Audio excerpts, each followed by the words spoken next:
ესე იგი, აი ვინ აიყმა ის როგორ სამყაროში შედის იქ ცოცხლად ხვდება ეს ხალხი და აკაკი შანიზისეულ ერთ-ერთ გამოცემაში ამას წინათ აღმოაჩინე ძალიან საინტერესო ლექსი, კარგი ყმა, რომელიც გარდაიცვალა, არ უნდა იქ დარჩეს საფლავში.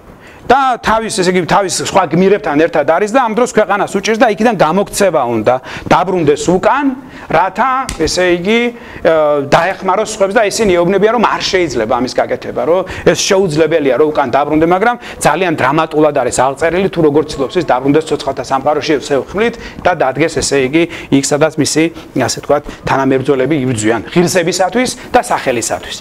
აი ეს დამოკიდებულებების სიკვდილის მიმართ არსებობს, მე შემიძლია ვთქვა რომ ქრონოლოგიურად ეს მაინც გრძელდება და ეს უკავშირდება სიცოცხლის აზრის. სიცოცხლის აზრისი ქრისტიანობისთვის ეს არის ესე იგი მიბაძვა ქრისტესი და ცხოვრება ისე როგორც მაცხოვარი ცხოვრობს და ესე იგი საკუთარი სულის ხსნა და ჯერა რომ ჩემი სული უგდავია, ამიტომ სიცოცხლის აზრი და სიკვდილის დამოკიდებულება აქედან გამომდინარეობს.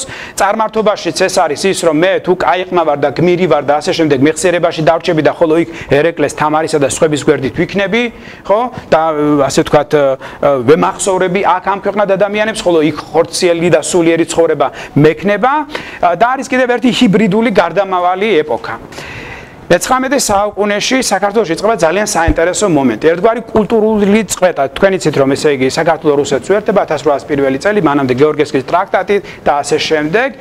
მანამდე ესე იგი არსებობს ესეთი ისტორიის ფილოსოფია საქართველოში, რომელიც დავით გურამიშვილთან არის ძალიან კარგად წარმოდგენილი. ეს არის ის რომ ის ტრაგედია, რომელიც ქვეყანას ჭირს, ხო, ქართლს ჭირს, საქართველოს ჭირს, არის ქრისტიანული ზეონობრივი ადამიანის დაცემის პროდუქტი. ეს რას გულისხმობთ, იცით, ესე იგი რომ ჩვენ რო ყველას ნაკლი გვაქვს, ხო? ყველას რომ ესე იგი პრობლემები გვაქვს ცხოვრებაში, რომ სრულყოფილები არა ვართ. ეს არასრულყოფილება გურამიშვილის თანახმად მომდინარეობს ადამიანის პირველი დაცემიდან. და საქართველოს ისტორია გააზრებულია როგორც ადამიანის დაცემა, როგორც ადამიანის ესე იგი დაცემის ერთ-ერთი გამოვლინება.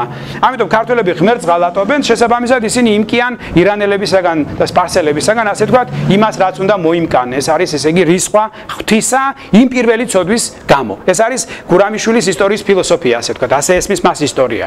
და ის ქრისტიანი მწერალია. მაგრამ მე-19 საუკუნეში იწყება საკმაოდ საინტერესო მომენტი. ეს გახლავთ ის რომ მოძრაობას იწყებს ესე იგი ლიბერალური მთა ახალგაზრდა თაობა ილია ჭავჭავაძის სახით, რომელიც სხვა ინტერპრეტაცია მისცეს ისტორიას, თუმცა ჩვენ ვერ ვიტყვით რომ ის არა ქრისტიანული ინტერპრეტაცია, ეს არის საფრანგეთის რევოლუციის იდეოლოგიას პლუს ქრისტიანული წარმოდგენები, რომლის კომპონირება საკმაოდ რთულია, მაგრამ ილიასთან ეს არის. ახლა რა ხდება? ამ დროს იწყება ესე იგი სიკვდილისადმი, ესე ვთქვათ, დამოკიდებულების შეცვლა და წინაპლანზე გამოდის ერის გამოსიკვდილი.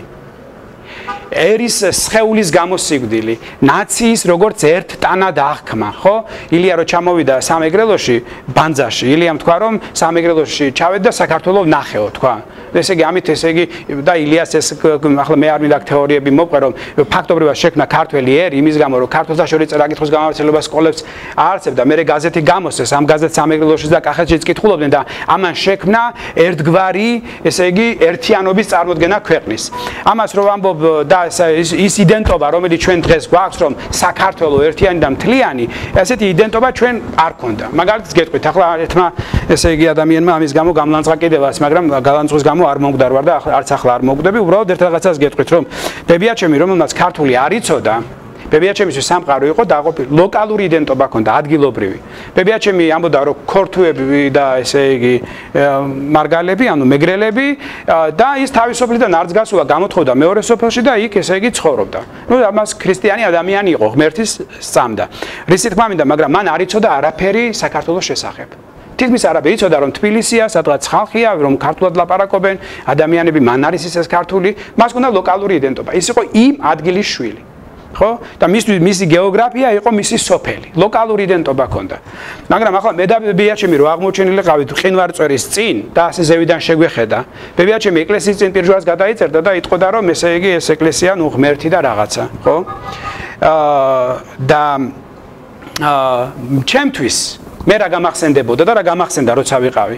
ნუ როცა დიდებულს თასამ ყინვარსა თუ როგორც იწყება რა ორბნი არწივნი და ასე შემდეგ ლელდღუნია რომ მოდის აქ ილიას პერსონაჟი რომ მოდის და ილია რო ფიქრობს საქართველოზე და ყველას ჩემტოლ ადამიანს ვისაც სკოლაში ეს უსწავლია კახელი იქნება სამეგრელოდან იქნება აი ეს ასოციაციები გაუჩნდება. ანუ აი ეს ტექსტები აჩენს საერთო სამშობლოს იდეას, ხო?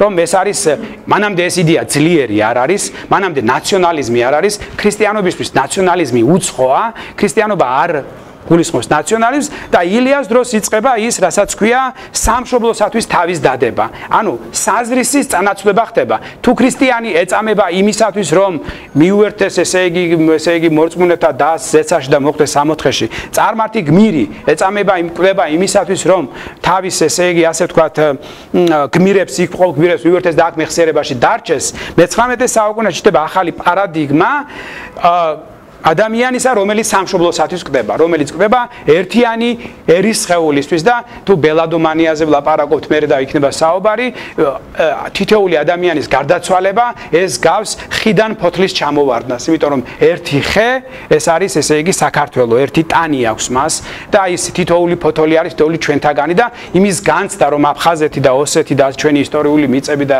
ეს რო გტკივა, როგორც მოჭრილი ხელი შეიძლება ადამიანს ტკიოდეს ან ფეხი ოპერაციის შემდეგ არის ასეთი განცდა ზუსტად აი ეს კონცეფცია იბადება სიკვდილიდან დამოკიდებულების და ადამიანები ილია ამბობს რომ ესე იგი სამშობლოსათვის თავის დადება არის ესე იგი აჰა ამ დღესთვის გაგიზარდე მამულოშვილი და ასე შემდეგ და სიცოცხლე მივეც რომ შეეძლო შენთვის სიკვდილი. აი ეს არის თავარი ფორმულა. დიახ. ეხლა საუბრობთ ამ ბოლოს ამე რომ გუნდობა და საერთოდ ვარ ერთი რაღაცა უნდა გითხოთ. თავიდან თქვენ საუბარი დაიწყეთ იმით რომ თქვენ სამკუთხედში მიდიხარ და სამკუთხედში მიდიხარ და რაღაცა. მე ამ საქმის სათავე იყო როგორც მახსოვს სიკვდილში საქართველოს და თავიდან საუბარი დაიწყეთ თქვენ ესეთი მინიშნება გააკეთეთ რომ სამირელოსში და სვანეთში გასხვავებული კულტურა და სულ მეგუტაციაზე რაღაცაზე ამბობთ. ისეც კი მოხდა რომ ერთხელ ებრაული მასალა და თვალ რაღაცა შეადარეთ და რატომ სხვა ქართულზე არ ილაპარაკეთ რაღაცა თუნდაც იქ არ არის რაღაც ესეთი კვანები თუ კი მაგრამ ესე იგი რატო გამოიხო ესე მეგუტი და მე უკეთესად ვიცნობ მე ანთროპოლოგი არ ვარ სამწუხაროდ უნდა მქონდეს სხვა ინფორმაცია მაგრამ უკეთესად ვიცნობ ამ კუთხეს და აი მაგალითად სულის ძაფით გამოყვანა სხვაგან არ მინახავს მაგალითად თქვენ შეძრები ხართ ოდესმე სვანეთშიც არის ეს არა კი მე ამით ესე იგი კარგი და ცუდის ტერმინებში ეს არ მე განმეხილი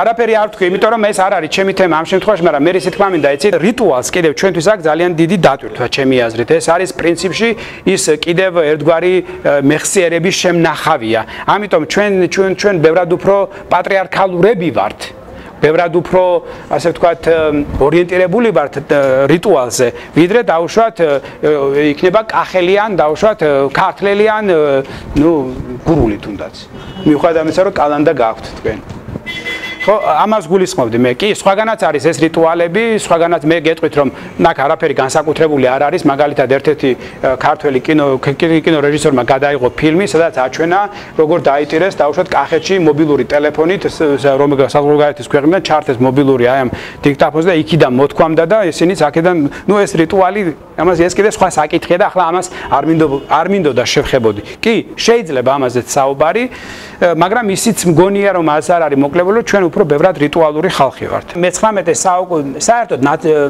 ნაციონალიზმისთვის დამახასიათებელია ისტორიის დაბერება და გადატანა ამ ისტორიისა ისა ნაციონალური გმირების წარსულში ძებნა. აი მე გეტყვით ამის მაგალითს. მაგალითად დავით აღმაშენებელი როცა ტოვებს თავის ანდერძს გალობანის სინანულისანი. დავით აღმაშენებელი ამბობს რომ მე ცოდვილი ვარ როგორც ადამიანი ქრისტეს წინაშე. იქო გმირთა სიღოდით მავლობა იმეს გავაკეთე ხალხი დავხოცე რაღაცა მოკლედ მთელი პაკეტია ცოდვების რომელსაც ქრისტიანი ჩამოთვლის ხოლმე როცა ის აღსარებაზე მიდის. ეს არის აღსარება ქრისტიანი ინდივიდის. და დავით აღმაშენებელი რომელიც არის ქრისტიანთა მეფე და მთავარი ორიენტირი არის არა ნაცია, არამედ ქრისტიანი, იმიტომ რომ დავითისთვის თუ ადამიანი ქრისტიანია, მის ეთნიკურობას არ აქვს მნიშვნელობა, ქრისტიანისთვის არ აქვს მნიშვნელობა. პავლე მოციქული ხო ამბობს, რომ არ არის ურიება და არცა წარმართება. არც ებრაელები არიან, არც ბერძნები არიან. ყველანი თანასწორია ქრისტეში. თუ ქრისტიანი ხარ, შენი ძმა, არ აქვს მნიშვნელობა ვინ ხარ. რა წარმოშობისა ხარ? ქართველი ხარ, ოსი ხარ, აფხაზი ხარ, ქრისტიანია, ჩემი ძმა არის ის ქრისტეში. ეთნიკურობა უკანა პლანზეა.